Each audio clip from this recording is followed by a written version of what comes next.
네, 월간 우리 동네 7월의 첫 순서 오늘 섬 이야기 해보겠습니다. 네, 가고 싶은 섬, 아름다운 섬에 대해서 소개해 주시는 분이죠. 박근세 섬 사진작가님, 어서 오세요. 어서 오십시오. 예, 반갑습니다. 네. 반갑습니다. 오늘 어디 섬 소개해 주십니까? 예, 비런길로 유명한 섬이죠.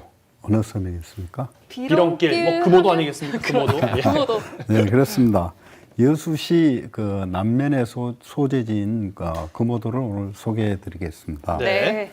금오도는 그 한 개의 유인도와 18개의 무인도서로 되어 있습니다. 그리고 인구는 한 1,500여 명 되고요. 면적이 27제곱킬로미터에 우리나라에서 30번째로 큰 섬입니다. 네. 네. 섬 모양이 그 자라를 닮았다 해서 그 지명에 자라호자를 쓰는 금오도지만은 해상 경관도 아주 아름다워서 1981년도에 그 다도해 해상 국립공원 금오도 지구로 지정이 됐습니다.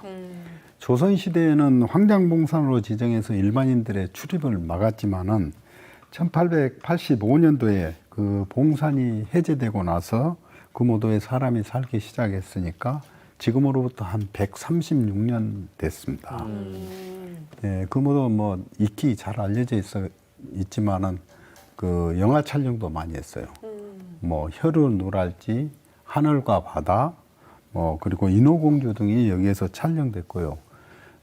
한 해 금오도의 관광객은 뭐 많을 때는 한 41만여 명이 그렇게 많이 찾아오기도 갔어요. 했습니다. 예, 그렇습니다. 그리고 네. 뭐 교통편도 편해서 여수항하고 돌산의 신기항 그리고 백야도에서 수시로 배가 있어가지고 아주 교통이 편한 섬입니다. 네. 네.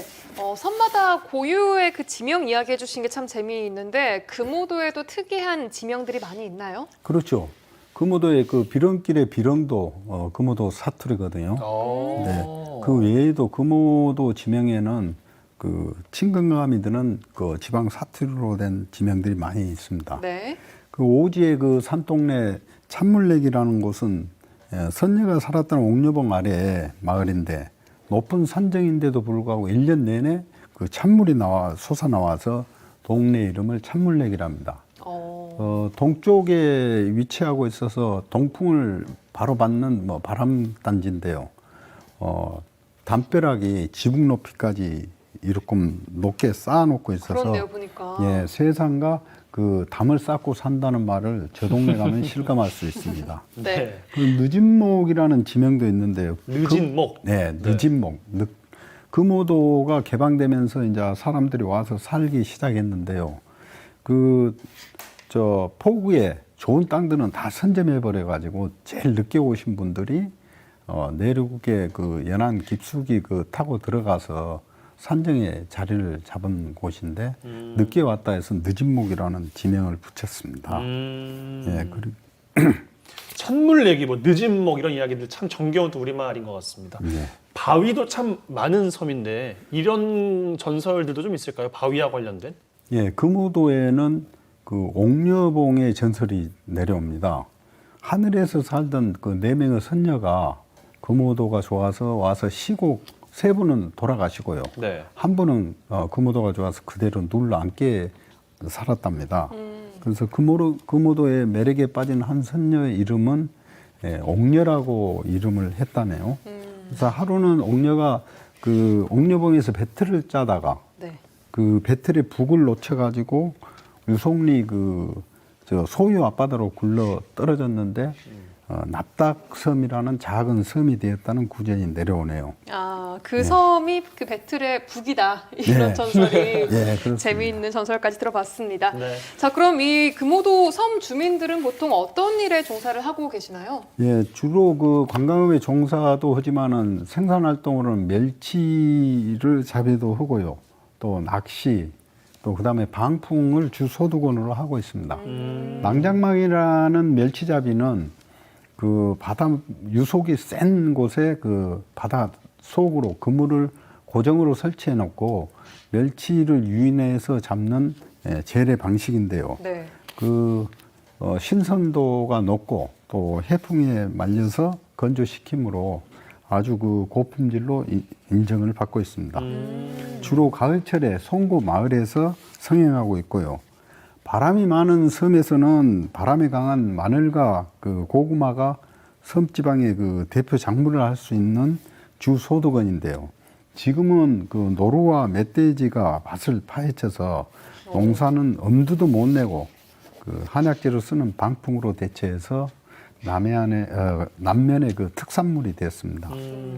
금오도에는 요즘에 어디에서도 보기 힘든 그 풍광이 또 하나 볼 수가 있는데 네. 재수가 좋다면은 금오도에 가서 밭을 가는 일소를 볼 수가 그러네요. 있습니다. 소네요. 네. 농사를 거두는 일소는 고삐를 맬 수 있는 콧드레가 있는데 소를 몰고 자 하면은 소가 사람 말을 알아듣고 서기도 오고 또 가기도 하고 돌기도 해서 보는 것만으로도 그 힐링이 되게 합니다. 네. 예, 경운기를 마다 않고 굳이 그 일소로 밭을 가는 이유는 그러게요. 경사도가 높은 그 섬에서는 뒤집힐 수가 있어서 경운기가. 경운기가 뒤집히면 위험해서 일소를 많이 선호한다고 합니다. 네, 네. 그렇군요. 아니 또 올해로 개교 100주년을 맞은 학교가 이 금오도에 또 있어요? 예, 4월에 개교 100주년을 맞은 학교가 있었는데 연암초등학교로 1921년도에 그 남면 사립보통학교로 승인을 받아가지고 올해째 꼭 100년 됐습니다. 과거의 그 졸업 사진들과 비교해 보면은 많네요, 저는. 격세지감을 느끼게 합니다. 금오도에서 마을마다 초등학교가 있어가지고 학생 수가 또 계속 줄어드니까 좋기 100명은 돼 보여요. 장지, 송고, 유송 등 4개 학교를 연암 초등학교로 이리 통폐합을 했는데 네. 올해 졸업을 학생들이 10명이고 현재 재학생은 38명에 불과합니다. 네. 수건 사업으로 연암초 안에 개교 100주년 역사관 설립도 준비 중이라 합니다. 그리고 또 다시 그 100년 후에도 이런 큰 행사를 가질 수 있었으면 좋겠습니다. 네. 그러게 말이에요. 자, 앞서 말씀하신 것처럼 금오도에는 비렁길을 빼놓고를 얘기할 수도 없죠. 네. 금오도 서쪽 해안마을을 전부 이어주는 비렁길은 익히 너무나 잘 알려 있고 한 18.5km의 그 종주 코스에 5개 코스로 나눠져 있습니다. 그래서 한 개 코스는 보통 한 3, 4km씩 구분되어 있고요. 1코스의 그 송강사 절터에 가시면은 전설이 옛날 어떤 도사님이 그 지팡이를 두들겨 절을 짓고 불공을 드렸는데 하루는 상자아이가 공양을 드리기 위해 쌀을 씻던 중에 그 실수를 해서 배랑 안으로 떨어져 죽었답니다. 네. 그래서 도사님은 다시 또 지팡이를 두들겨서 절의 흔적을 없애버렸고 현재 빈터만 남아서 있다고 합니다. 그리고 용두마을 사람들은 미역을 말렸던 미역 널방, 또 달밤이면은 그 신선들이 이곳에 와서 모여 놀았다는 신선대 이야기가 전하고 있습니다. 비렁길 탐방 계급 85%는 다시 방문하고 싶다는 그 선문 결과가 있습니다만은 산행까지 경험한다면은 아마 만족도가 더 높아질 것 같습니다. 네. 비렁길은 금오도 서쪽 바다를 보는 코스라면은 산행은 동쪽 바다의 그 다도해를 보면서 갈 수가 있죠. 여기도 너무 예쁘네요. 네, 그러니까요. 항구미에서 건바구간 한 10km 정도 코스가 되는데 특히 이 건바구에서 보는 일출은 금오도의 매력을 제대로 느끼게 합니다. 우리나라 일출 명소로 알려진 그 향일항과는 거리가 직선거리가 한 8km 정도 떨어져 있습니다. 같은 바다에서 그 일출을 보게 되는데 이곳에서 보는 일출은 이렇게 다도해를 끼고 있어서 훨씬 더 아름답고 장관입니다. 아주 맑은 날에는 이곳에서 대마도까지 보인다고 하는데 날씨 때문에 아직 그 대마도를 찍지는 못했습니다. 네. 그래도 예쁜 사진도 오늘도 많이 보여주셨는데 박근태 작가님도 금오도 자주 가시면서도 아주 이야기들도 풍부할 것 같아요. 어떤 게 좀 기억에 남으십니까? 예, 올해는 그 가장 인상적인 것은 올 2월에 민유지 해결 기념비를 발견을 했는데요. 그 산행을 하던 후배 친구가 그 등산로에서 파묻힌 비석을 조각을 발견해서 저한테 확인을 좀 해달라는 요청이 왔습니다. 그래서 조사를 해보니까 강정기 시대에 그 일제가 국유지로 만들어버린 금오도를 민초들이 그 투쟁을 통해서 민주주의로 되찾은 기념비인데 당시 이 같은 사례는 아주 그 드물었다고 전합니다. 상당히 의미 있는 비석이라고 생각이 되고요. 가끔 여행을 하다 보면은 혹시 뭐 여행 중에 밥을 얻어 먹어본 적이 있습니까? 저는 없는 것 같은데. 글쎄요. 네. 여행 중에 밥을 얻어 먹어본 기억은 없어요, 저도. 예. 잘하면 금오도 가시면은 뭐 그렇게 저는 몇 번 얻어 먹어봤습니다. 정말요? 예. 인심이 그만큼 좋다는 이야기군요. 아 그렇습니다. 예. 예, 그 정도 인심이 좋은데요. 그 사먹는 밥보다도 훨씬 맛있습니다. 얻어먹는 밥이. 예, 몇 배나 맛있죠.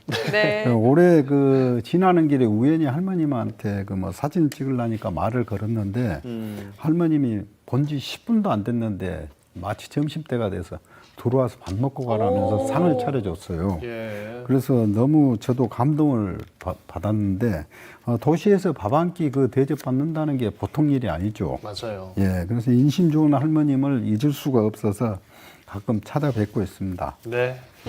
오늘도 좀 풍부하고 아주 재미있는 따뜻한 이야기로 마무리를 해봤고요. 금오도 이야기 나눠봤습니다. 박근세 섬 사진작가는 다음 달에 또 뵙겠습니다. 고맙습니다. 고맙습니다. 예. 네, 그 사이 도착한 톡톡들 열어보겠습니다. 열려라, 톡톡. 톡톡.